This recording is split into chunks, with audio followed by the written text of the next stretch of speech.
And it sounds like we're ready. So we're going to see some magic. Let's go. Heck yeah. All this Pauper action. Let's go. Let's go down to the booth. All right. So looks like we're pretty set here. And excellent. So, awesome. Okay. Did Emma take a mulligan? It looked like Emma mulliganed. And based on, and so did Brian as well. Brian had a 1-land hand. It's a little hard to see on the screen there, but we are just trying to get it fixed. There it is. There we go. So Brian's got... Emma's on the play. I don't think Brian mulliganed.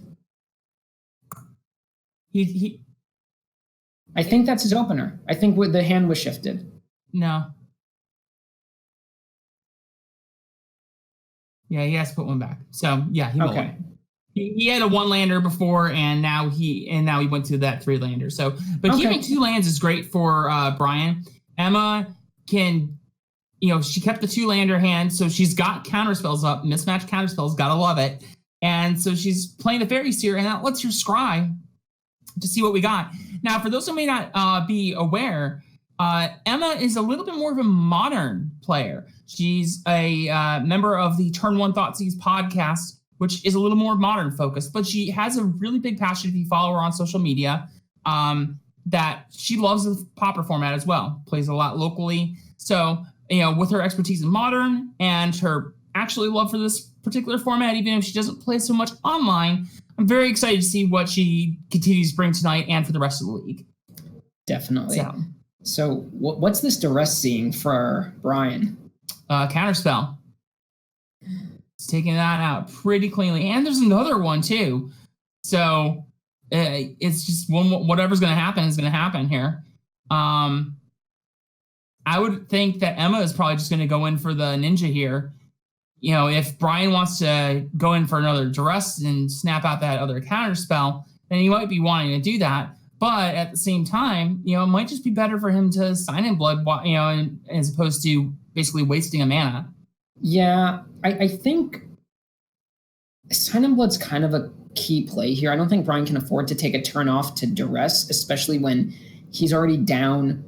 He's not down a card, but now Emma has her draw engine going. And so Brian needs to find a removal spell. He needs to find a Disfigure, a Chainer's Edict. Ideally, a Disfigure or Defile at this point. Absolutely.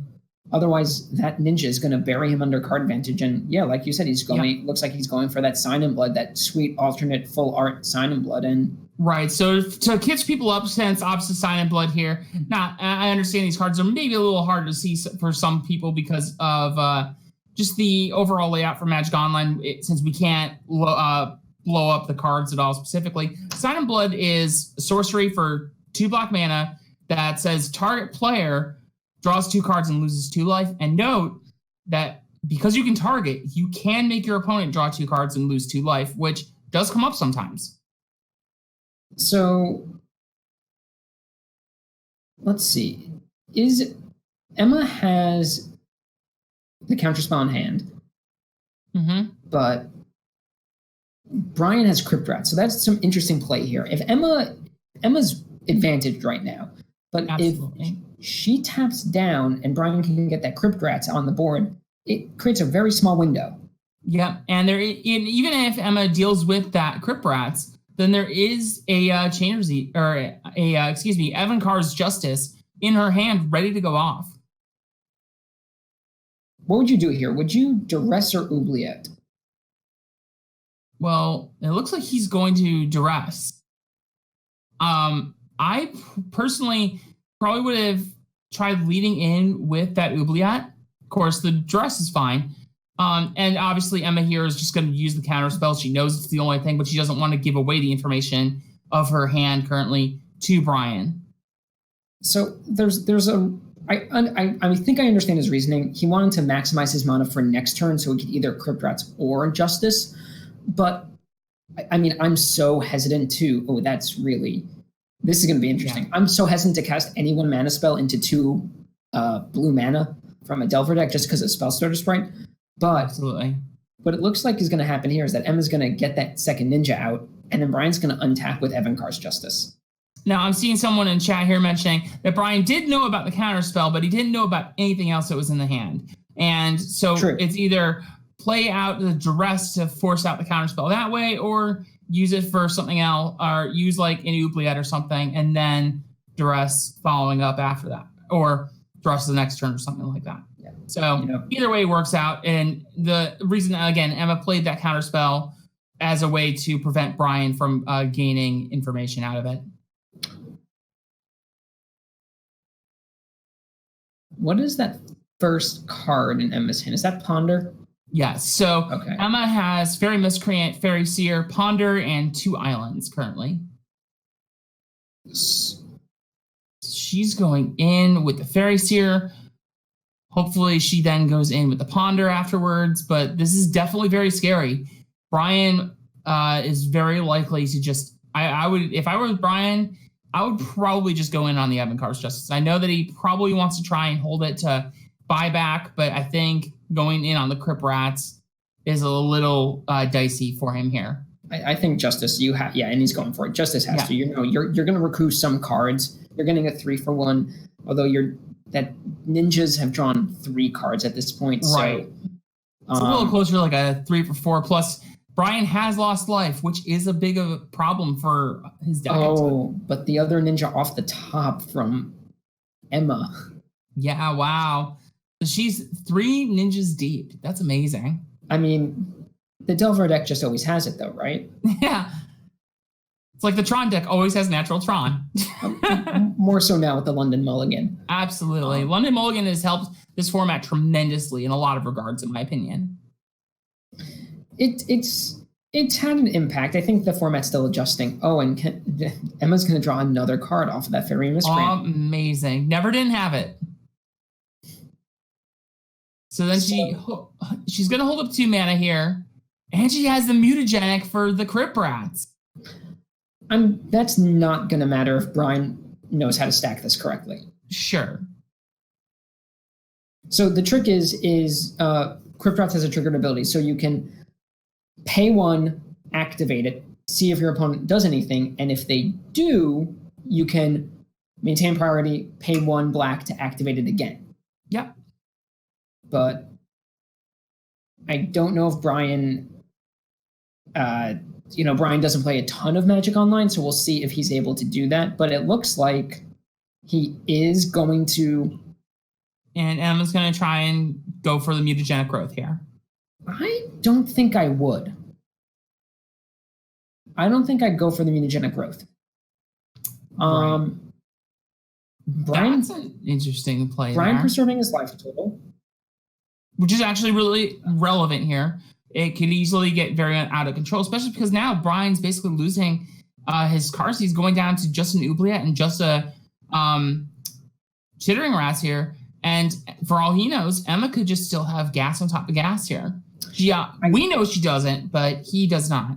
Yeah, but if she does have gas, I wouldn't want to trade an additional card. I would sooner go to 6 life against the Delver deck that is now ripping off the top. Right, correct. With 2 removal spells in hand, than one that's ripping off the top with 1 removal spell in hand. And you found a Chainer's Edict. Yeah, that's really good. Yep, it sure is.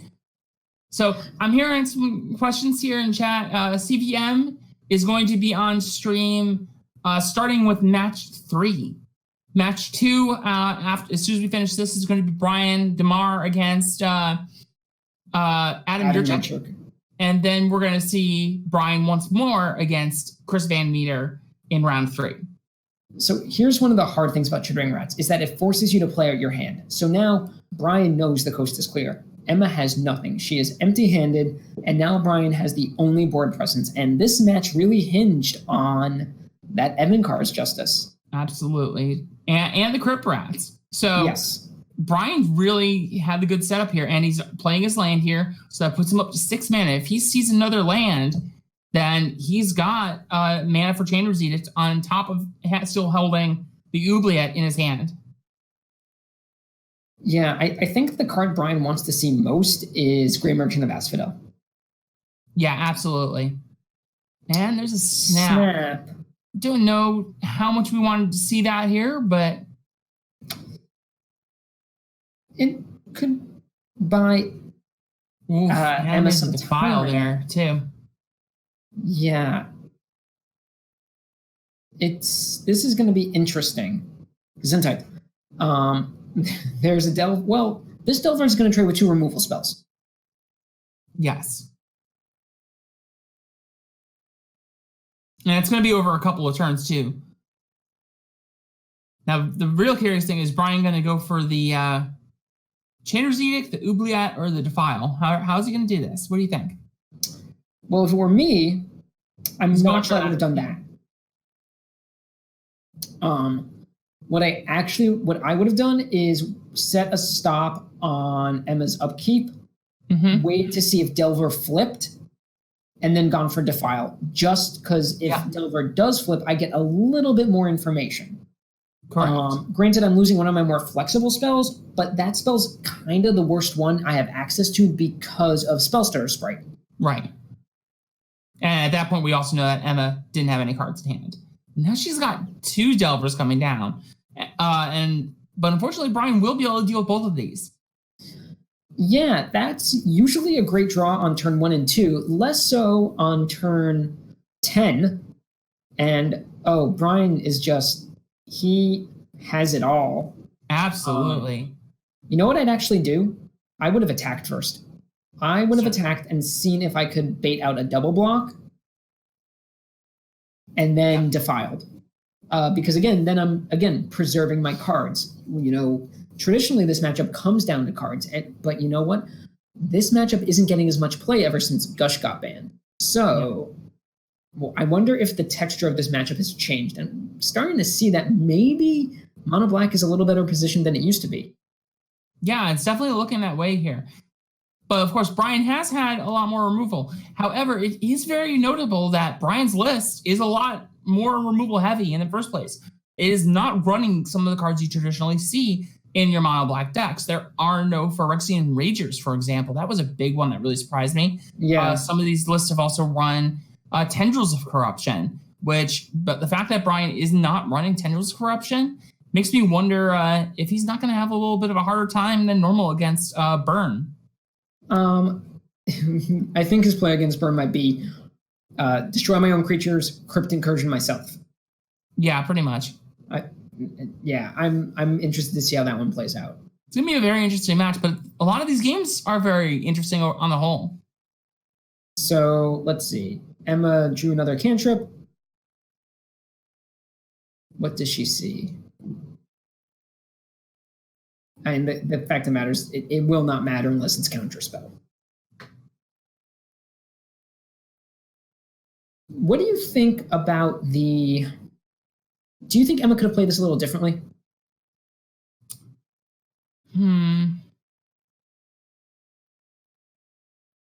Maybe. I'm also just not sure that she really expected... Yeah. And that's going to be the game, going to Brian DeMars to start here. Brian's starting with both sweepers in his hand. Yeah. So he definitely got a little lucky there. And I think Emma... Honestly, Emma she really did, I think, play by and large to the best that to the best of her ability. I think her draw was good. Brian's draw just lined up very well against. Yeah. Brian kind of had it all. To be fair, his deck is, like you said, more removal heavy. There are fewer creatures. I'm interested to see what Emma is bringing in.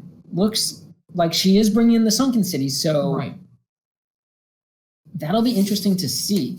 I think that's actually a pretty solid play, especially because she knows that Brian has the Cuombajj Witches, so it's a good insurance play against those witches.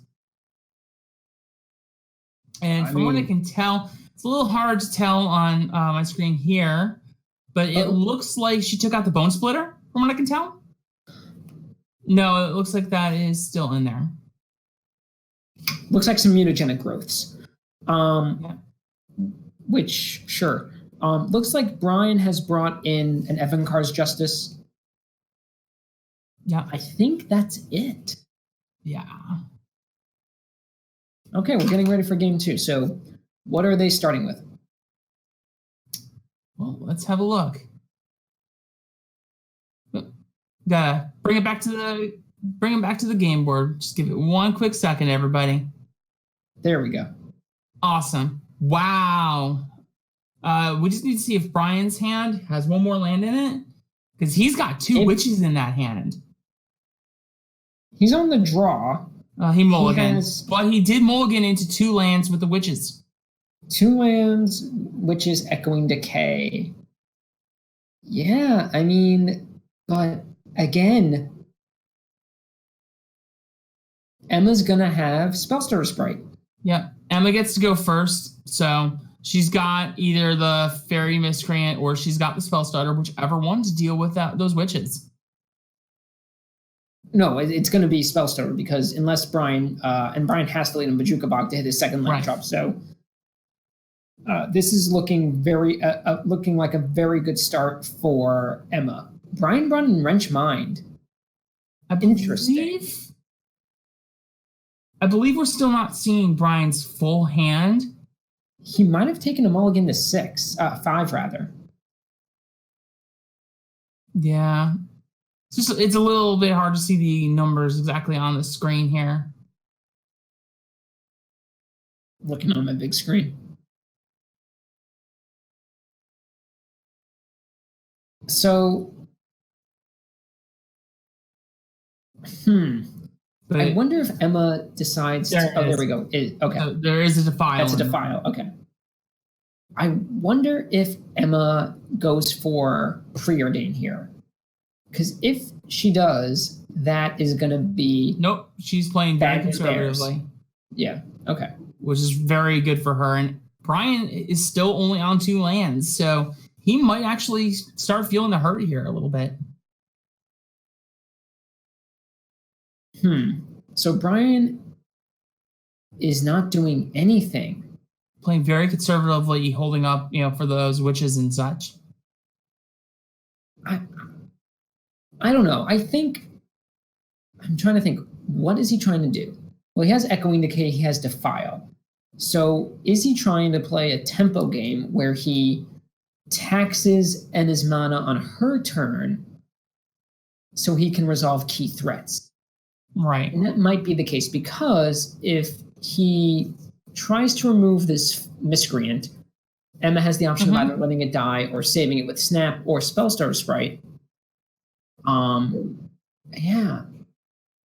Brian's playing this pretty well. I would not have made any of these plays. But Brian is a much better player than I am, so there's that. He's obviously going to that Mythic Championship. And which is very, very exciting. Hopefully we get to see him on yeah. Well, he's in Barcelona. He's not at the actual Mythic Championship itself just yet. He's got just a little bit longer before we see him there. Did Emma F6? She didn't do anything. She might have. Oh, no. Well, she's still doing okay here. It's not a perfect situation, but she can still have a hard counter spell. Yeah, but she's going to play Spellstutter Sprite. Interesting. But I actually kind of like that, because then she has a creature that she can go Ninja the Deep Hours with. Yeah, no, it makes sense. It lets her undo the spells. It lets her undo the damage from Chittering Rats. In that she'll be able to get a natural draw. Because Emma does need land. Yep. So let's see. So what I'm expecting to see here is we are obviously going to see a Ninja of the Deep Hours come onto the battlefield. Now, if Emma can draw a second or a 4th land here, then she can hold up for a counterspell, or she can even hold up for the Snap if she so desired to deal with that Cuombajj Witches. Yeah. Now, Brian's playing around Snap. Mm-hmm. He's playing in a position to resolve his witches, which is the right play. Witches is a trump card in this matchup. It's kind of one of those cards that makes everything easier for the mono black control player. So he's playing, and it's actually much better here than usual, because Emma does not have any of those larger, those creatures with bigger toughness. Right. So see Brian hovering over that Defile just a little bit there. So what we're probably going to see happen, Emma did not draw a 4th land. We are going to see a Ponder resolve, and she's probably going to try and look for that other land. So what we're probably going to see on this next turn, we're probably going to see the Cuombajj Witches come down, or we're going to see a Wrench Mind. That's a very distinct possibility. There's the land. Especially because then that would just put Emma down at 2 cards in her hand. But we might just see Cuombajj Witches Defile. Defile gets rid of the Ninja. And then what Emma then has to do is snap and counterspell on the Witches, which is, it looks like is exactly what's going to happen here.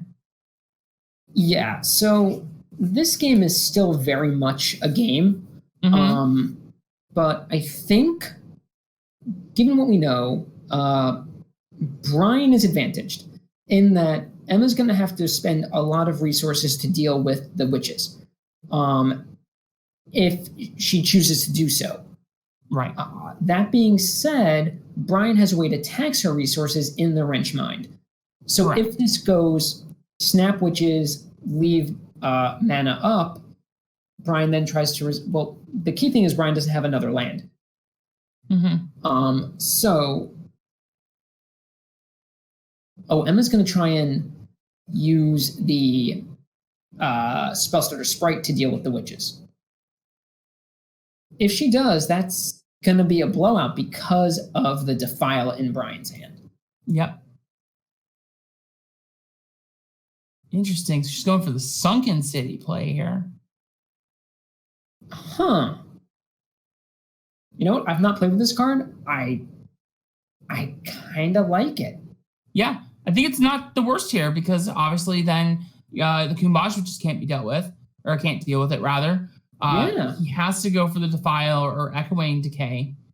So what I think we're going to see here is we're probably going to see, there's the Wrench Mind. So we're going to see Wrench Mind and Defile. Looks like I'm frozen. Yeah. If I were Emma, that's what I would have done.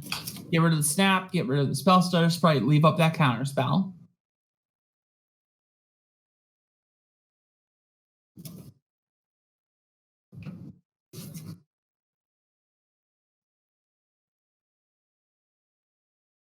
So now Emma has no board state except this Sunken City, which is just kind of sitting here not really doing much of anything.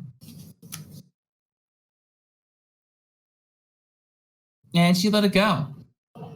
So now she can play the Ninja, but then it just gets hit with Echoing Decay or it gets hit with Cuombajj Witches.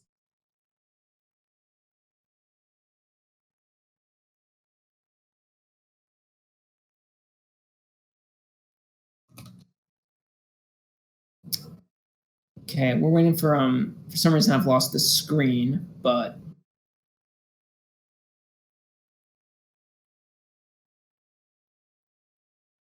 no, I think you're good. No, I mean I can't see the game. Oh, interesting. So Brian, Faerie Macabre. That's interesting. And he's actually using it as a blocker, which is something I don't really think I've seen that much.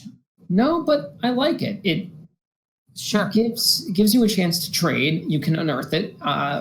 And without Spire Golem or these other large threats, it kind of just sits there. Mm-hmm. So I think at this point between the, you got the Chainer's Edict, you got the Echoing Decays. I got a dog here barking in the background. And Brian's got the Cuombajj Witches, and then even Brian even has the Gary to close things out. I think Brian is pretty firmly in the driver's seat here.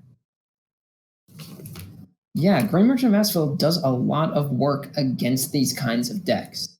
Mm-hmm. If it can resolve. And resolving is kind of the key thing because it is such an expensive spell. Correct.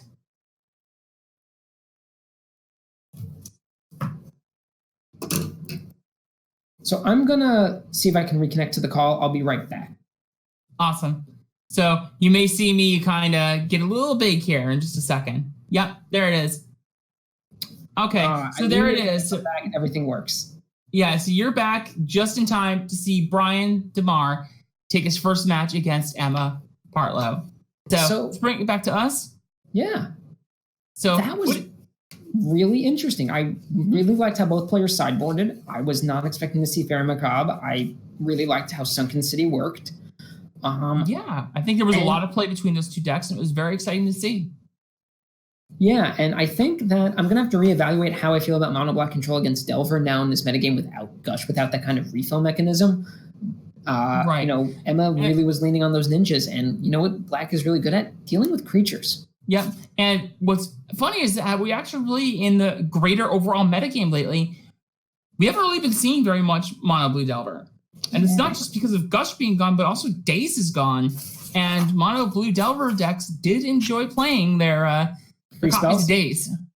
We also haven't seen a lot of mono black control either. I mean, it's done all right. It's had a few top 16 finishes and challenges. It has a couple of 5-0s every week, but it's not doing exceptionally well.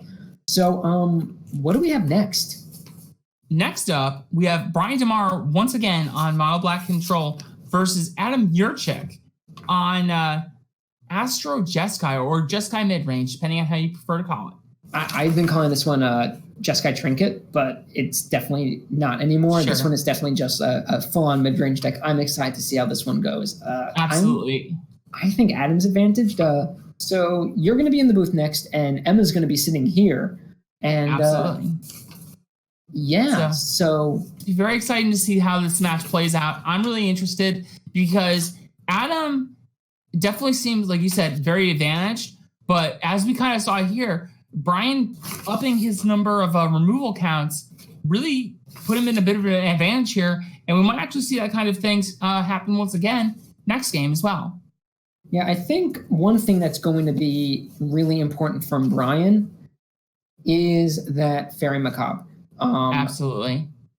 Because without it, there's no way for him to stop that Archaeomancer loop. Well, aside from killing Archaeomancer, which his deck is pretty good at, I think. Yep. So at this point, we're going to take a quick, short break. Hang tight, everybody. And we will be back very, very shortly with our second match of the Pauper Premier League, sponsored by Cool Stuff Inc. and Wizards of the Coast. Thank you so much. We'll be back very shortly.